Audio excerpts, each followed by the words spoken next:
This video is for you if you have been successful at losing weight but have really struggled at weight maintenance and maintaining that weight loss and are very frustrated with the back and forth, constant dieting, and are looking for a long-lasting solution. I'm going to give you just that. I'm going to give you the secrets of people who have been able to maintain their weight loss. What are they doing? What makes them successful? I will give you all of that in this video. My name is Dr. Lindsay Ogle. I am a board-certified family medicine and obesity medicine physician who practices in Missouri. I have a telehealth clinic called Missouri Metabolic Health. So if you live in Missouri, I would love to have you there. But if you do not live in Missouri, I can still help you with sharing my knowledge and experience here on YouTube. So without further ado, let's talk about how to maintain the weight loss that you have worked so hard to achieve. The National Weight Control Registry is an amazing database that pulls information from adults who have been able to lose at least 30 pounds and maintain that weight loss for at least a year. Now, this is remarkable because most people who lose 30 pounds or any significant amount of weight for their body, most people end up gaining that weight back by the end of a year, which is incredibly frustrating and can be demoralizing, as well as having a negative impact on their metabolic health long term. So I want to give you all of the tools that you need to be successful and maintain that weight loss that you have worked so hard to achieve. Before I jump into what those people are doing who have been successful, let's just talk about who they are. So these are adults.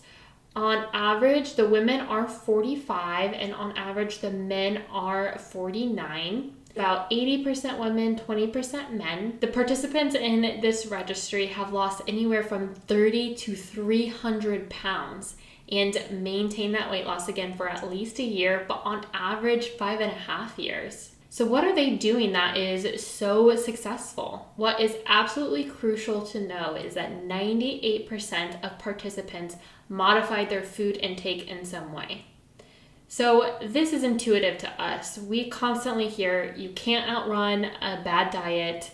And even with our medication options and bariatric surgery, we know that part of that success, if not the majority of that success, is related to portion control and modifying what types of foods that people are eating.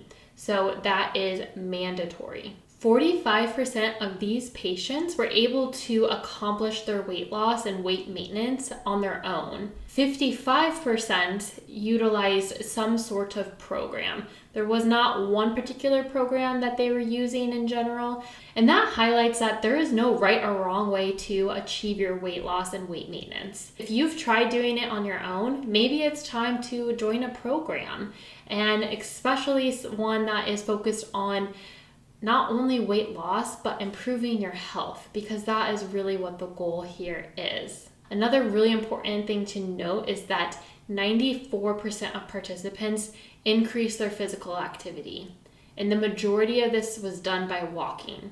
So by no means do you need to run a marathon, join a CrossFit gym, do yoga, or any other type of exercise that you do not enjoy. You get to pick here, and it can be as simple as walking. But 90% of these participants exercised on average 1 hour per day. And it is on average, so it doesn't have to be exactly an hour each and every day. But these people are moving, they are staying active. They are maintaining their muscle mass through this activity. They are burning calories through this activity. This is what is going to help with weight maintenance. Exercise is most likely not going to help you with the weight loss itself, but once you've reached your weight loss goal, exercise is going to help you maintain it.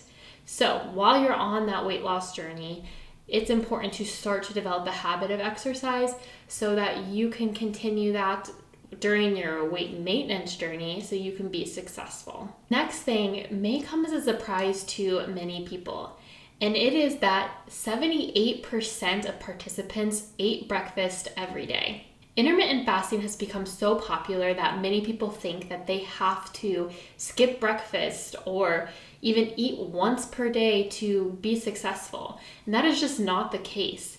Most people can't maintain that lifestyle long term.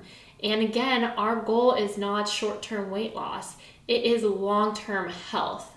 And so if that is what your goal is, then consider eating a healthy breakfast each morning, something that has some protein in it that will help stabilize your blood sugar and your hunger levels throughout the day. You're much less likely to eat or binge at nighttime if you eat breakfast. So definitely something to consider, again, for that long-term success. This next point may also be somewhat controversial, but 75% of participants weigh themselves at least weekly. Now, many people have a negative relationship with the scale, and that is something to definitely take note of. And if that is you, you do not necessarily need to weigh yourself to be successful. What we do need is some sort of measurement or some sort of way to make sure that you are staying on track over time. What we don't want is to ignore any type of monitoring, so that if things are turning in the other direction and you're starting to gain weight, we don't want to be surprised 30 pounds down the line. We want to know more at 5 to 10 pounds that we can make some adjustments there. If weighing yourself is not something that you're comfortable with, it could be how you fit in your clothes. That is a great way to monitor how your body composition is doing over time. Now, this is probably the hardest one for most of us, but 62% of participants watch less than 10 hours of TV per week. This really, I think, ties into a couple of things. One, the importance of being physically active. So if you're not watching TV, you are most likely up and doing something else, moving your body in some sort of way, whether that is exercise or not. You are getting that movement in that can be so helpful for your metabolism and energy expenditure or burning calories. The other thing it makes me think of is that these participants are really staying engaged with their lives. They may spend more time on their relationships with their friends and family. They may have other hobbies outside of watching TV, and that could even be sitting down and reading or doing art or journaling or a craft, exploring coffee shops and new restaurants. They are getting up, moving, just living their lives. And what I see time and time again is that if you are enjoying your life, then you do not have to rely on food to bring joy to your life. Food is tasty, it can add to an experience, but if that is your only source of joy in your day-to-day life, then you're going to need to rely on it. You're going to need more food during periods of stress and when you're not doing so well.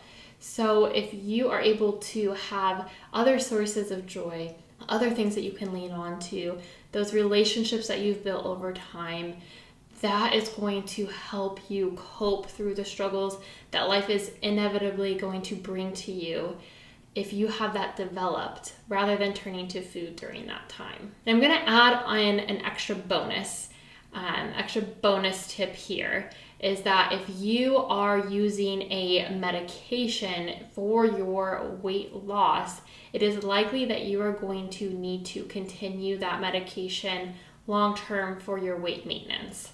And that could look like reducing the dose and being on a lower dose. It could look like spacing out the medication, taking it less often.